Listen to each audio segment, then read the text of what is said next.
이 사회에 보면 우리가 신문의 정치면을 봐도 정치와 사회 지도자들의 잘못된 캄캄한 그림자로 인해서 사퇴해야 된다, 혹은 그 자리에서 내려와야 된다, 뭐 이런 얘기들을 오르내리는 것을 들어볼 수가 있습니다. 세월호가 지나간 지가 언제입니까? 많은 사람들의 머릿속에는 세월호에 대해서 잊어버리고 있으나 그 부모들은 아직도 마음과 삶 속에 그 세월호로 인한 상처의 그림자를 지우지 못하고 지금도 아파하고 있는 부모들이 있음을 우리는 보게 됩니다. 성경의 욥이라고 하는 사람은 하루아침에 자녀를 잊어버리고 재산을 잊어버리고 건강을 잊어버렸습니다. 그리고 하루하루 캄캄한 그림자와 같은 삶을 살고 있습니다. 어떻게 보면 성도들의 삶도 이런 그림자와 같은 삶을 살고 있다고 볼 수가 있습니다. 성도의 삶에도 경제의 그림자가 있고, 건강의 그림자가 있고, 자녀의 그림자가 있고, 직장의 그림자가 있습니다. 어떤 분이 말하기를 이렇게 말했습니다. 세상 삶이 왜 이렇게 힘든지요? 이런 고백을 하는 사람들이 한두 사람이 아니고 수많은 사람들이 이런 고백을 하고 있다라고 하는 것입니다. 예수님께서 십자가에 달리셨어요. 제자들은 자기들도 불이익을 당할까 봐 두려워가지고 다 집으로 갔습니다. 문을 꽁꽁 걸어 잠그고 숨을 죽이고, 혹여라도 밖에서 발자국 소리가 나면 자기들 찾는 발자국이 아닌가 두려운 마음이 일어나게 되었습니다. 이들은 그림자에 많은 시간을 보내면서 두려움 속에서 벌벌 떨고 있는 제자들의 모습을 성경은 우리에게 소개하고 있습니다. 어느 날 동아일보라고 하는 신문에 보니까 천주교의 최고의 지도자라고 부르는 교황이라는 사람이 지옥은 없다라고 하는 글을 썼어요. 그리고 사람이 살다가 영혼이, 사람이 죽으면은 영혼은 소멸되고 만다, 이런 얘기 때문에 좀 얘기가 많았습니다. 여러분, 거룩한 것을 빙자해서 이렇게 어둠이 있음을 우리에게 보여주고 있는 내용, 단편적이라고 볼 수가 있습니다. 이 세상은 빛이 있으면 반드시 그림자가 있습니다. 세상에 빛만 있고 그림자가 없는 것은 없습니다. 그림자는 빛의 밝기에 따라서 그림자의 명암의 차이가 다르죠.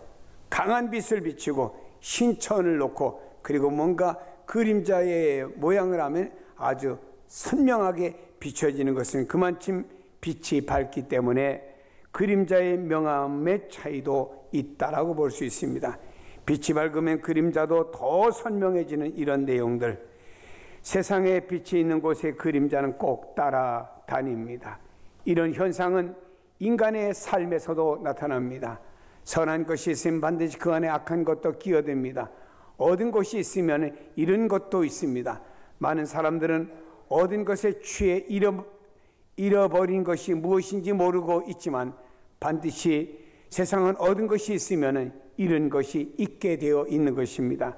또한 잃어버린 것이 있다고 하면 언젠간 다시 얻을 수가 있다고 하는 내용이 되겠지요. 유대교의 한 랍비가 동네 입구에다가 한 텐트를 치고 잠을 자려고 했습니다.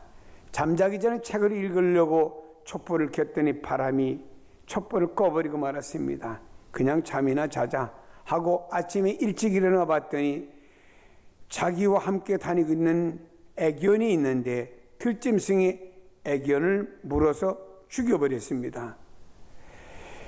그는 마음이 애통했습니다. 아침에 해가 떠서 마을을 바라봤더니 마을이 처참하게 망가져 버렸습니다. 그날 밤에 산적들이 와서 온 마을을 습격해서 집에 불 지르고 사람들을 죽이고 재물을 다 빼서 탈환했습니다. 랍비는 생각했습니다. 만일에 내가 촛불이 꺼지지 않았다고 하면은 산적들에게 노출이 됐을 것이고, 만일에 개가 산적들이 왔다고 짖었으면은 내가 발각되어서 죽었을 것이다 라고 하는 생각을 갖게 되었습니다.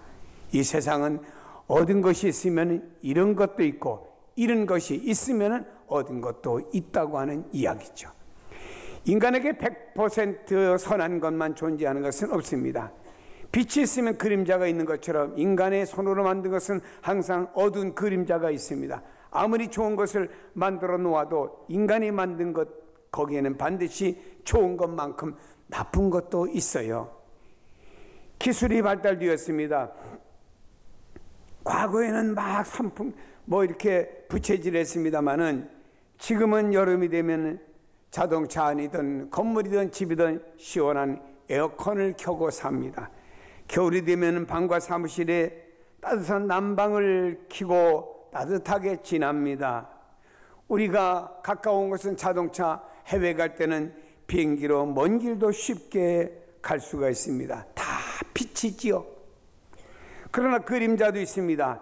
이렇게 편리한 생활을 위해서 석유나 기름이나 가스나 화석 연료를 사용해서 얻는 것인데, 이것이 탈 때 발생하는 유해 물질로 인해서 지구의 흙이라든지 지구의 물이라든지 지구의 공기가 가스로 오염되어서 사람이 살기에 부족한 곳이 되어 가고 있다라는 이야기죠. 그래서 인간이 빛에서 그림자를 제거하기 위해서 노력하지만 성공하지 못하고 있습니다. 인간의 삶의 그림자를 제거하실 분은 하나님밖에 없는 줄로 믿습니다. 하나님만이 그림자가 없으신 분입니다. 하나님은 빛 자체이시기 때문에 그림자가 없습니다. 이 하나님께서 창세기에 빛을 창조하셨습니다. 자신이 빛이기 때문에 빛을 만드셨고, 하나님을 가리켜 하나님은 빛이라고 말씀하고 있습니다. 야고보 사도는 하나님을 그림자가 없는 분이라고 소개하고 있습니다. 온갖 좋은 은사와 온전한 선물이 다 위로부터 빛들의 아버지께로부터 내려오나니 그는 변함도 없고 회전하는 그림자도 없으시니라고 말씀했습니다. 은사와 모든 선물이 빛들의 아버지께로부터, 하늘로부터 우리에게 내려온다고 말씀하고 있습니다. 하나님은 변함도 없고 회전하는 그림자도 없으신 분이라고 말씀하고 있습니다. 그림자가 없는 하나님, 그 하나님을 믿는 성도들에게도 하나님으로 말미암아 그림자가 사라지는 줄로 믿습니다. 하나님이 함께 하시면 우리 삶의 그림자도 점점 멀리 사라져 버리고 맙니다. 모든 피조물에겐 다 그림자가 있지요. 돈, 좋은 점만 있는 것이 아닙니다. 돈 참 좋아요. 어떤 사람은 돈, 로또에 당첨이 된 사람이 거의가 불행하게 되는 사람이 많다고 하는 통계가 나온 것을 보았습니다. 부자일수록 재산 문제로 형제들 간의 의의가 갈라져요. 만일에 부모가 자녀들에게 물려주는 유산이 없다고 하면 자녀들이 싸울 일이 없잖아요. 모두가 다 인생에 돈 때문에 생기는 어두운 그림자입니다. 하나님이 주신 것만이 그림자가 없습니다. 온갖 좋은 은사와 좋은 선물이 다 위로부터 빛들의 아버지께로부터 내려오나니라고 말씀하고 있습니다. 빛들의 아버지께서 주신 것은 그림자가 없습니다. 그러므로 빛들의 아버지 된 자녀들이, 즉 성도들인 그림자가 없는 삶을 바로 예수 그리스도를 통하여 이루어지는 역사가 있기를 바랍니다. 어떻게 하면 우리가 그림자가 없는 삶을 살 수가 있을까요? 그 중에 하나는 모든 것이 하나님이 우리에게 주셨다고 믿고 그것을 은혜로 선물로 주었다라고 믿어야 되는 것입니다. 내가 가진 모든 것은 하나님의 은혜로 주어진 것입니다. 은혜로 주셨다고 하는 것은 값을 받지 않고 주셨다라고 하는 거예요. 하나님이 우리에게 몸을 주셨습니다. 살아갈 수 있는 땅을 주셨어요. 공기를 주셨습니다. 먹고 마실 수 있는 일용할 양식을 주셨습니다. 모든 것을 주셨어요. 저는 현대를 살아가는 사람들은 참 행복한 사람들이라고 부르고 싶어요. 옛날에는 60세가 되면 아이고 장수하셨다고 해갑잔치를 거창하게 하고 온 동네 사람 친척 불러서 해갑잔치를 했습니다. 요즘은요 70이 넘어도 옛날 60대 노인들보다 더 젊어요. 80이나 좀 넘어야 이제 노인이신가 고개가 갸우뚱거릴 정도로 되고 90이 넘으면 노인네시구나. 100살 넘으시면 노인네셔. 이렇게 되리만큼 그렇잖아요. 어떤 닥터가 그런 말 합니다. 목사님, 요즘 세상 좋습니다. 왜요? 웬만한 병은 다 고칩니다. 지금 약이 너무나 좋아졌습니다. 너무나 발달되었습니다. 닥터가 그런 말 하면서, 그 닥터도 70이 가까이 되는 닥터인데, 제가 젊었을 때와 지금은 하늘과 땅이 다르리만큼 의학도 엄청나게 달라졌고 의술도 엄청나게 달라졌습니다. 그런 얘기합니다. 좋은 시대에 여러분 살고 있어요. 그러니까 너무 오래 살진 마시고 120세만 사세요. 건강하면 그렇게 가시고 앞으로 힘들면 좀 더 일찍 가시는 것도 괜찮아요. 여러분, 우리에게 하나님이 가족도 주셨어요. 재산도 주셨어요. 사업당도 다 하나님 주신 거예요. 내가 만든 게 아닙니다. 왜냐? 욥이라는 사람이 그렇게 고백했잖아요. 그 재산이 있었습니다. 자녀가 있었습니다. 건강이 있었습니다. 다 놓쳤어요. 그 다음에 욥이 말했습니다. 주신 자도 여호와시고 가져가시는 분도 여호와시라. 다시 말해 자기에게 주었던 모든 것들을 하나님이 주셨다라고 욥이 고백했다 이 말입니다. 내 모든 소유가 하나님 주신 선물입니다. 이렇게 믿고 사실 하나님, 내 주변 모든 것 다 하나님이 주셨습니다.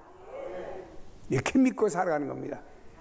심지어는 고난도 시련도 어려움도 하나님이 주신 것으로 믿고 살아가야 됩니다. 왜 이게 선물인가요? 아니 목사님, 고난과 시련과 어려움이 왜 하나님의 선물이에요? 역으로 생각해 보세요. 지금은 고난과 시련과 어려움이 있지만 머지않아 이것이 은혜가 되고 복으로 바꿔주신다고 하면 오늘의 고난과 시련이 이것이 복이 아니고 무엇이겠습니까? 다윗이라고 하는 사람은요, 많은 고난을 당했어요. 그는 그렇게 많은 고난을 당할 수가 없습니다.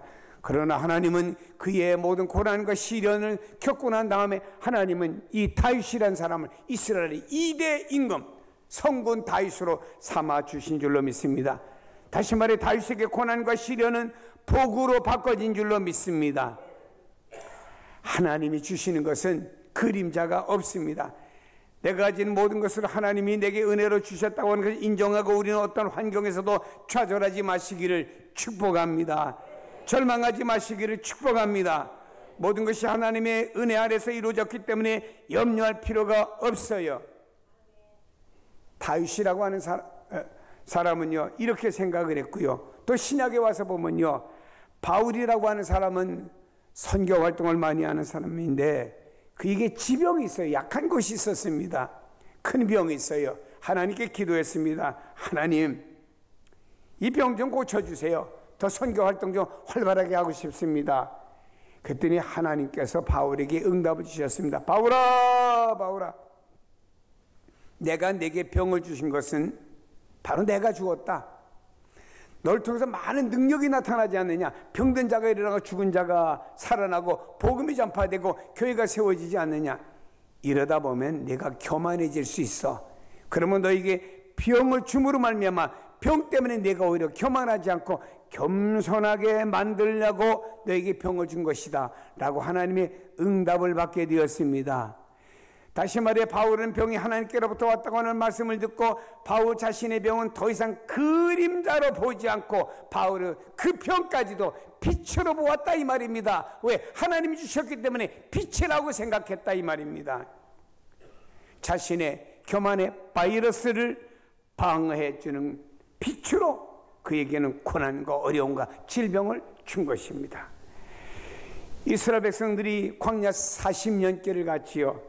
하나님 보호와 인도하심을 받은 것입니다. 우리 성도들이 이 땅을 살아가는 이 삶의 이 모든 과정을 광야 이스라엘 백성 40년으로 비유할 수가 있습니다. 하나님께서 먹을 양식, 일용할 양식 주셨어요.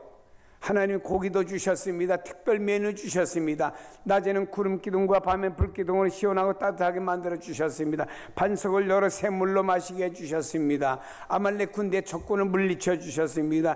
이런 하나님의 은혜를 많이 받았음에도 불구하고 이스라엘 백성들이 은혜 의식은 떠나가 버리고요, 인본주의로 가득 찬 사람들이 되었습니다. 그러다 보니까 이들은요, 사사건건 하나님께 받은 은혜 가지고 감사하기보다는 오히려 인본주의로 말미암아 원망했습니다. 오늘날 우리도 하나님께로부터 얼마나 많은 은혜를 받습니까? 그럼에도 불구하고 우리는 그의 은혜 의식은 떠나가 버렸어요.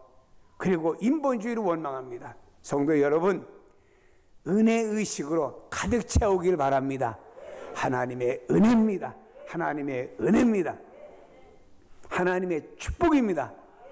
그렇게 생각하고 감사하세요. 어떤 엄마는 아이고 애가 공부도 못해갖고 이건 대학을 갈지 말지, 아이고 난 얘만 되면 아주 밥을 먹어도 소화가 잘 안 되고 유장병 걸릴 정도라 그럽니다. 그래도 고민할 수 있는 자녀가 있는 게 감사하지 않아요? 그래도 그 때문에 고민할 수 있고 왜 그래? 라고 생각하시는 자녀가 있는 게 이게 감사하잖아요. 자녀가 없으면요, 지금 50대, 60대 되신 분이 주여 자녀 주실 줄로 믿습니다 기도하겠어요? 사랑하는 여러분, 오늘 우리가 이 땅에 살면서요, 은혜의식 갖고 살아야 돼. 지금 내가 가지고 있는 모든 것은 하나님이 주신 것으로 믿고 하나하나 하나님께 감사할 수 있는 성도가 되기를 주님의 이름으로 축복합니다. 이건 오늘 설교와 제목 내용이 다른 얘기입니다만은, 한 어머니가 어린 아들 4개 말했어요. 그 아들이 나중에 훌륭한 우리나라의 목사님이 됐습니다. 한 순례자가 있다. 길 가는데 호랑이를 만났어. 그래서 순례자가 하나님께 하나님 살려주세요 기도했단다. 근데 호랑이가 하나님께 기도를 했대. 하나님 오늘 일용할 양식 주셔서 감사합니다. 그래 아들에게 말했답니다. 아들아, 하나님께서 호랑이 기도를 들어줬겠냐 순례자 기도를 들어줬겠냐 라고 질문을 던졌습니다. 이 아들이 알쏭달쏭하면서 엄마 순례자 기도 들어준 거 아니야? 그러니까 엄마가 말을 않고 한 사흘 지나더래요. 매일같이 엄마를 졸랐습니다. 엄마 하나님께 누구 기도 들어줬어? 그런데 엄마가 입을 열어 말하길 하나님은 호랑이 기도를 들어줬단다. 아니 왜 호랑이 기도를 들어줬어? 기도해보면 하나님 살려주세요 간구 기도보다는 감사 기도를 하면 더 좋아하기 때문에 호랑이 기도를 들어줬단다. 이렇게 웃는 얘기를 엄마가 했다는 얘기를 들었어요. 그래요, 사사건건 감사 좀 하셔. 하나님의 은혜입니다. 하나님의 은혜에 감사하셔. 교인들 보니까 위가 나빠서 음식을 못 먹는 사람들도 있습니다. 음식을 못 먹어. 어떤 사람도 음식을 못 먹는데 왜 먹는데 먹거나 화장실 못 가서 또 못 먹는데, 이거 참 누워도 걱정 안 누워도 걱정. 참 이 세상이 희한해요 여러분. 그러니까 여러분들은 맛있게 드시고 어디도 가시고 다 은혜 아닙니까? 우리는 모든 게 다 하나님의 은혜로 되어져 있기 때문에 하나님께 감사하는 성도가 되기를 주의 이름으로 축복합니다. 사랑하는 여러분이요, 이렇게 하나님의 은혜인 줄로 믿고 하나님 주셨다고 믿고 은혜라고 생각하고 하나님께 감사하는 사람에게는요, 그림자는 물러가고 빛만 남는 줄로 믿으시기를 바랍니다. 그리고 여러분의 입만 열었다면은 하나님이 주셨습니다. 하나님이 주셨습니다. 하나님이 주셨습니다. 하나님의 은혜입니다. 하나님의 은혜입니다. 하나님의 은혜입니다. 하나님 감사합니다. 이런 단어만 계속 반복적으로 하나님께 올려드릴 수 있는 성도가 되기를 축복합니다.